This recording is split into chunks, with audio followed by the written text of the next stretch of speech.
Lecture de la première lettre de Saint Jean. Bien-aimés, voyez quel grand amour nous a donné le Père pour que nous soyons appelés enfants de Dieu, et nous le sommes. Voilà pourquoi le monde ne nous connaît pas, c'est qu'il n'a pas connu Dieu. Bien-aimés, dès maintenant nous sommes enfants de Dieu, mais ce que nous serons n'a pas encore été manifesté. Nous le savons. Quand cela sera manifesté, nous lui serons semblables, car nous le verrons tel qu'il est. Et quiconque met en lui une telle espérance se rend pur, comme lui-même est pur. Bien-aimés, voyez. Jean nous invite à la contemplation, parce que c'est la clé de notre vie de foi, savoir regarder. Toute l'histoire humaine est celle d'une éducation du regard de l'homme. Ils ont des yeux pour voir et ne voient pas, disaient les prophètes. Voilà le drame de l'homme. Et que faut-il voir au juste? L'amour de Dieu pour l'humanité, son dessein bienveillant, comme dirait saint Paul. Saint Jean ne parle que de cela dans ce que nous venons d'entendre.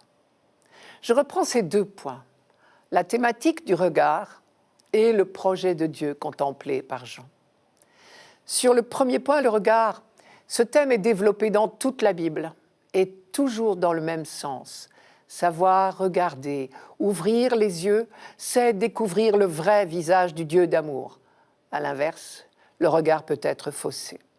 Je ne vous citerai qu'un seul texte. Je veux parler de la fameuse histoire d'Adam et Ève dans le jardin d'Éden. C'est bien une affaire de regard. Le texte est admirablement construit. Il commence par planter le décor, un jardin avec des quantités d'arbres. Le Seigneur Dieu fit germer du sol tout arbre d'aspect attrayant et bon à manger. L'arbre de vie au milieu du jardin et l'arbre de la connaissance, de ce qui rend heureux ou malheureux. Je suis au chapitre 2 de la Genèse. Puis Dieu permet de manger les fruits de tous les arbres du jardin, y compris donc de l'arbre de vie, et il interdit un seul fruit, celui de l'arbre de la connaissance, de ce qui rend heureux ou malheureux. C'est alors que le serpent intervient pour poser une question apparemment innocente, de simple curiosité à la femme. « Vraiment, vous ne mangerez pas de tout arbre du jardin ?»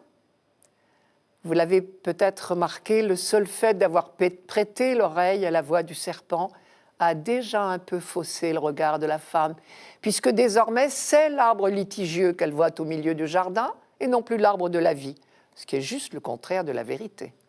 Cela a l'air anodin, mais l'auteur le nomme exprès, bien sûr.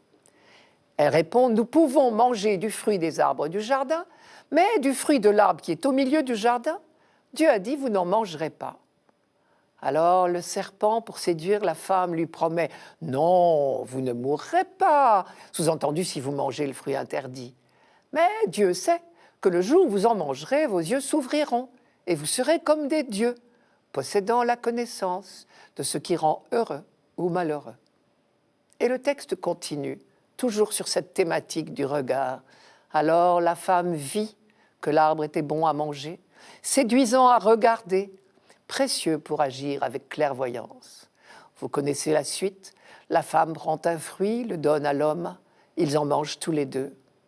Alors le texte note « Leurs yeux à tous deux s'ouvrirent. » Mais pour voir quoi?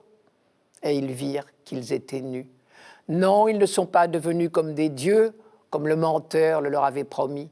Ils ont seulement commencé à vivre douloureusement leur nudité, c'est-à-dire leur pauvreté fondamentale. Vous vous demandez quel lien je vois entre ce premier texte de la Bible et celui de Saint Jean que nous lisons aujourd'hui? Tout simplement, le récit sur Adam et Ève a toujours été considéré comme donnant la clé du malheur de l'humanité. Et Jean, au contraire, nous dit « Voyez », c'est-à-dire « Sachez voir, apprenez à regarder ». Non, Dieu, en donnant un interdit à l'homme, n'était pas jaloux de l'homme. Il n'y a que des langues de vipère pour insinuer une telle monstruosité. C'est bien le thème majeur de Saint Jean. Dieu est amour, et la vraie vie pour l'homme, c'est de ne jamais en douter. Dans notre texte d'aujourd'hui, Jean nous dit à sa manière cette réalité que nous devons apprendre à regarder. Voyez quel grand amour nous a donné le Père. Il a voulu que nous soyons appelés enfants de Dieu. Jésus est le Fils par excellence. Et nous qui sommes ses membres, nous sommes appelés, c'est logique, enfants de Dieu. Et Jean continue, et nous le sommes. C'est déjà devenu une réalité par notre baptême qui nous a greffés sur Jésus-Christ, qui a fait de nous ses membres. Comme dit encore Jean dans le prologue de son évangile, « À ceux qui l'ont reçu, à ceux qui croient en son nom, il a donné de pouvoir devenir enfants de Dieu. » Ceux-là, dès maintenant, sont conduits par l'Esprit de Dieu, et cet Esprit leur apprend à traiter Dieu comme leur Père.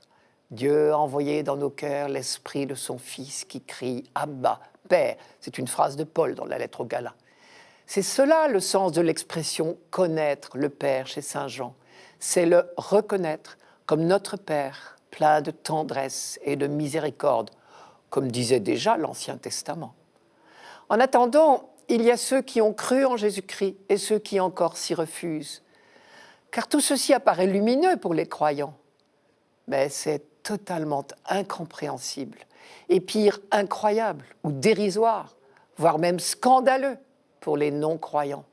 Comme dit Jean, voilà pourquoi le monde ne peut pas nous connaître, puisqu'il n'a pas découvert Dieu.